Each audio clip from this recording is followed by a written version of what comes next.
का महादिव्य दरबार सायंकालीन बांटेंगे और प्रेतराज सरकार के दरबार का क्रम पूरा करना है।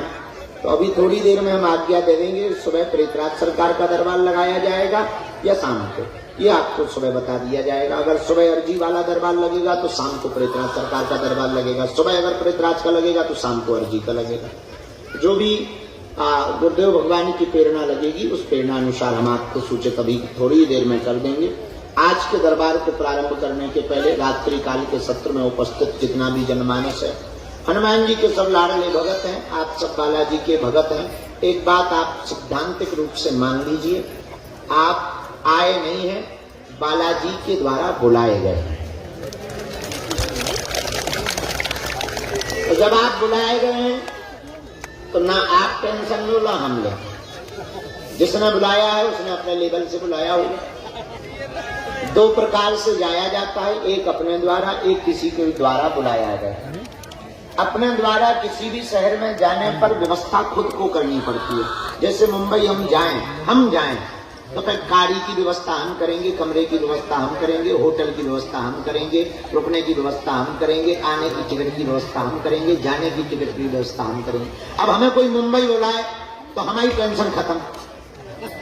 आने की व्यवस्था वो करेगा, जाने की व्यवस्था वो करेगा, गाड़ी वो लगाएगा, कमरा वो धरेगा, भंडारी की व्यवस्था वो करेगा, कपड़ा की व्यवस्था वो करेगा, ब्रश मंजन बाथरूम में वो रखेगा, अपन तो बढ़िया आ जाएंगे, चले गए। ऐसी ही जिंदगी है। आप धाम आए हो, अगर तुम आए हो तो टेंशन तुम लो, और अगर बालाजी के द्वारा बुलाए गए हो तो टेंशन बोलेगा। और हमारा ऐसा मानना है कि भगवान, देखो हर स्थान की अपनी अपनी महिमा होती है। कलयुग में हनुमान जी की तो है ये महिमा, चारों युग परिताप तुम्हारा है परिसिद्ध जगत उजियारा।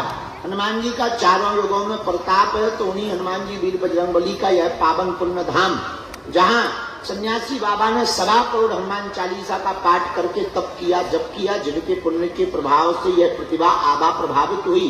यहाँ पर आने वाले जनमानस का कल्याण हो रहा है और होता रहेगा। इस कलिकाल में जब सन्यासी बाबा को हनुमान जी ने दर्शन दिए, तब उनसे कहा पंडित जी मांगो, तो दादा हमारे सन्यासी बाबा ने कहा हमें कुछ नहीं चाहिए। नहीं मांगो, हमें कुछ नहीं चाहिए। सन्यासी बाबा ने कहा अच्छा कोई बात नहीं पंडित जी, तुम्हें कुछ नहीं चाहिए तो हम वचन दे रहे, आज से हम ही यही बागेश्वर बालाजी के रूप में पूजेंगे। और बोले सुनो दूसरी बात और सुन लो, हम यहीं बैठ रहे, तुम्हारी पीढ़ी दर पीढ़ी सेवा होगी और एक दिन ऐसा होगा कि पूरी दुनिया के लोग यहाँ आएंगे। ये सन्यासी बाबा की बात दादा गुरुजी को पता लगी। जब सन्यासी बाबा ने दादाजी को बताया, हमारे पिताजी के पिताजी को, दादाजी को, ग्रैंडफादर को, जिनकी मूर्ति लगी है, उन्होंने गांव वालों को बताया कि एक दिन ऐसा आएगा कि पूरी दुनिया यहाँ आएगी। तो गांव वाले हंसने लगे, बोले क्यों? बोले लाइट आई नहीं है, दुनिया हलवा आएगी। उस जमाने में लाइट नहीं थी गांव में, तो बोले लाइट आई नहीं है, दुनिया का खाक आएगी। दादाजी के समय के लोग अभी भी जीवित हैं। बोले तब हम हंसते थे लेकिन अब चौंक जाते हैं। तो उनकी कही हुई बात आज सच में स्पष्ट रूप से सत्य हो गई है। ऐसी संतों की वाणी होती है, संतों की वाणी पर भगवान को कृपा करनी ही पड़ती है। अब आप देख लो आज क्या देसी और क्या विदेशी, साहब हनुमान जी महाराज के चाकर बने, हनुमान जी के दर्शन करते हैं। यहाँ हनुमान जी के दर्शन का महत्व है। यहाँ हनुमान जी बालाजी के रूप में है और बालाजी का महत्व है। जो भी साधक लहसुन प्याज मांस मंदरा बंद करके पेशी करता है, देखो पर्चा बने या ना बने पर काम सफल तो भैया 13 होने ही होने हैं।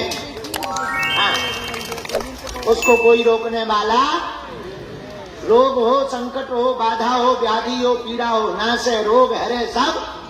हाँ, भगवान के घर देर है, अंधेर नहीं है। हाँ, समय लगता है। अब देखो भाई, कपड़ा जितना मैला होगा उतनी देर में तो उसका मैल छूटेगा। जितना गहरा दाग लगाओ, अब काला दाग लग जाए ग्रीस का, तो थोड़ा ज्यादा सर्फ एक्सल मांगता है, ज्यादा घिसाई मांगता है। छोटे मोटे दाग लग जाए तो थोड़ी सी धुलाई में साफ हो जाते हैं। चाय का दाग लग जाए ज्यादा घिसाई मांगता है, अचार का दाग लग जाए और ज्यादा घिसाई मांगता है।